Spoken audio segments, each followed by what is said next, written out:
Voici comment en 3 mois, je suis devenue une revendeuse de pagnes. D'abord, le premier objectif que je vous ai dit que je vais me fixer, c'est de pouvoir atteindre les 10K d'abonnés sur TikTok, mais en vendant, tout en mettant en application le e-book qui est dans la barre de description que vous pouvez facilement télécharger, où on vous montre comment créer un contenu convaincant sur TikTok et pouvoir vendre. Voici ce que j'ai fait. J'ai commencé par mettre en application, mais il fallait proposer quelque chose. Mais vous savez pertinemment que j'adore le business. C'est d'ailleurs l'objet de la création de cette chaîne. Entre-temps, je connaissais plusieurs fournisseurs de plusieurs trucs. Maintenant, il faut savoir quoi vendre en ligne. Je vous ai longtemps parlé. Il faut des types de choses que l'on ne trouve pas dans chaque rue. Et quel type de choses? J'ai bien choisi le pagne, mais qui marche aussi parce que les pagnes, ça marche, d'accord? Vous savez, l'erreur que nous faisons tous souvent, c'est de vouloir un domaine où il n'y a pas assez de monde. S'il n'y a pas assez de monde, forcément, c'est parce que ça ne marche pas. Si vous voyez un domaine qui est, entre parenthèses, quasi saturé, c'est parce qu'il y a quelque chose à gagner dedans. Et c'est le domaine là que j'ai choisi, d'accord? Pendant sur les expériences que j'ai déjà eues en d'autres business que j'ai déjà fait, alors en 3 mois, voici ce que ça a donné, que vous êtes en train de découvrir via ma page TikTok, via Facebook, parce que j'ai combiné tout. Il faut quand même que mes publications TikTok passent sur mon statut WhatsApp qui est en même temps connecté à ma page Facebook dont vous savez. D'ailleurs, tous les liens sont dans la barre de description. Autre chose aussi que je devais vous dire, c'est qu'en ces 3 mois, l'objectif était d'atteindre 10K d'abonnés, ce qui n'a pas été fait parce qu'aujourd'hui, nous sommes en jour pour jour, 3 mois.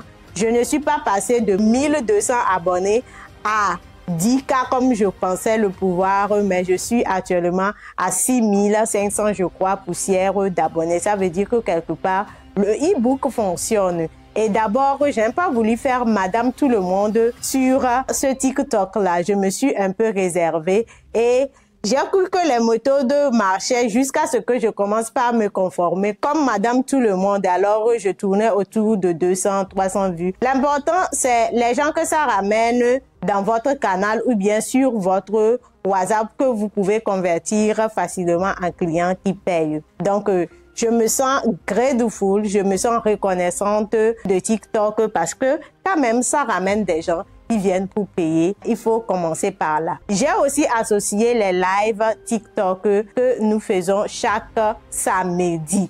Maintenant que je commence le boulot, vous savez que j'étais en congé de maternité. Donc, j'ai eu le temps de pouvoir stocker, de pouvoir vendre, de pouvoir connaître les clients et de pouvoir cerner quand même l'étude de marché. Les premières adhésions, ça n'a pas été aussi facile comme je le dis dans mes vidéos YouTube. Vous postez, vous repostez, vous postez. Il faut savoir que lorsque vous postez, vous repostez et qu'il n'y a pas assez d'affluence que vous voulez, il y a un petit découragement qui naît. Mais ne lâchez pas. Tenez toujours bon. Parce que en étant fréquent, en étant régulier, l'algorithme finit par vous connaître et va commencer par vous propulser. Même certains, vous allez créer une certaine confiance et beaucoup vont commander chez vous. C'est ce que je suis en train de constater et ce qui a fait que la cardiaison est passée d'une petite cardiaison à tout ce que vous êtes en train de voir là. Et il faut savoir que ici, vous avez des imitations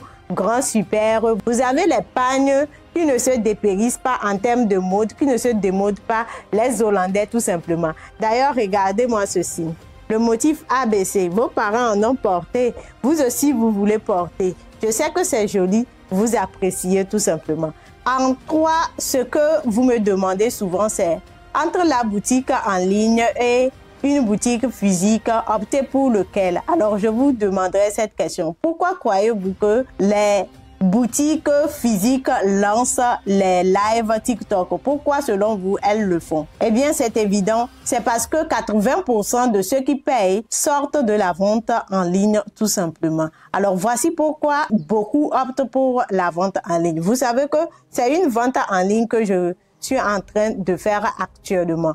Regardez tout ce panoplie-là. Je n'ai même pas bougé pour aller prendre une boutique. Prendre une boutique n'est pas synonyme de réussite. Si vous savez que vous n'avez pas assez de clientèle pour pouvoir prendre en charge les charges, parce que quelque part, prendre une boutique, ça nécessite 1. Le loyer, 2. L'électricité, 3. La connexion, 4. La personne qui va gérer. Et même si vous êtes quasiment très prudent, vous devez avoir un gardien qui veut donc emmagasiner son argent quelque part et ne pas vouloir une personne pour contrôler, une personne juste pour sécuriser cet endroit-là, à moins que vous n'avez pas suffisamment investi. Alors que déjà à la maison, vous bénéficiez de tout ce cadre-là et l'électricité et le loyer et l'agent de sécurité qui est permanemment là et même une personne qui peut le faire à votre place lorsque vous n'êtes pas là. Alors n'engagez pas les frais inutiles si vous n'avez pas encore le cardio, si vous n'avez pas encore la puissance nécessaire. Mais je vais juste faire un petit argumentaire par rapport à la vente en ligne en Afrique. Vous savez comment nous sommes très têtus. Il y a des sentiments. Par exemple, ces pagnes que nous sommes en train de vendre, les imitations grand super qui sont à 20 000 chez nous, les gens vont vouloir forcément toucher avant de prendre, alors qu'ils savent pertinemment que le vrai de vrai est à 120 000 et l'imitation est à 20 000 chez nous. Ils vont dire qu'ils veulent toucher pour voir qu'est-ce que vous voulez comparer. Vous pouvez comparer entre 120 et 20.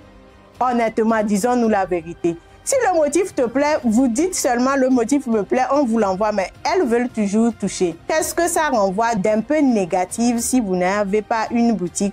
C'est que la personne va se déplacer et vous n'avez pas une certaine intimité parce qu'il ne faut pas envoyer tout le monde chez soi à la maison. Il faut savoir toujours garder une petite limite ou bien un petit quelque chose de mystérieux. C'est ce côté seulement que je vois que ce n'est pas avantageux lorsque vous n'avez pas une boutique physique. Mais de tout ce que je viens de dire, l'essentiel pour tout business, c'est quoi? C'est le stock. Lorsque vous avez le stock, vous l'avez à vue d'œil, ça vous motive, vous pouvez le vendre et vous pouvez avoir une panoplie de clientèle. Et ce qui est encore extraordinaire avec la vente en ligne, vous pouvez livrer, expédier, servir le monde entier. Alors, je voulais te dire, madame, toi qui es là, qui te dis peut-être que non, il ne m'a pas encore envoyé la somme qu'il faut pour que je donne l'argent de location de la boutique. Erreur fatale. Commence par trouver ton client et ton business hier. On se dit à mercredi prochain pour une prochaine vidéo. Le numéro pour avoir nos pannes sont dans la description. Ciao!